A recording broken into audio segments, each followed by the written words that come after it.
Les groupes de promotion immobilière font face à des mutations très profondes qui risquent sans aucun doute de redistribuer à terme les cartes du jeu concurrentiel. Déjà, l'exercice 2018 a marqué la fin d'un cycle exceptionnel enclenché en 2015 selon l'étude Xerfi Precepta.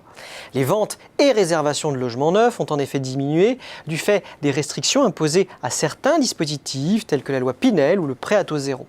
La profession a également réduit les nouveaux programmes face à une demande moins forte, aux difficultés à soutenir un rythme élevé de production et au haut niveau de stock de logements.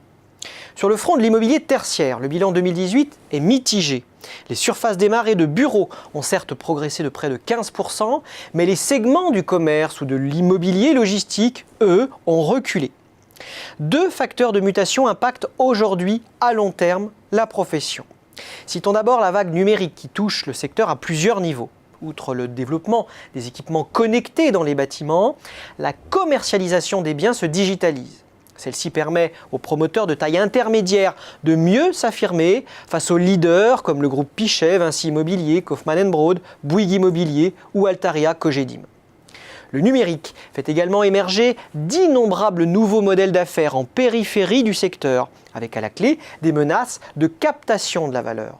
Citons la plateforme Habiteo, spécialisée dans la vente de programmes neufs de promoteurs tiers grâce à des outils de vente innovants. Au-delà du numérique, les nouvelles tendances sociétales obligent la profession à s'adapter.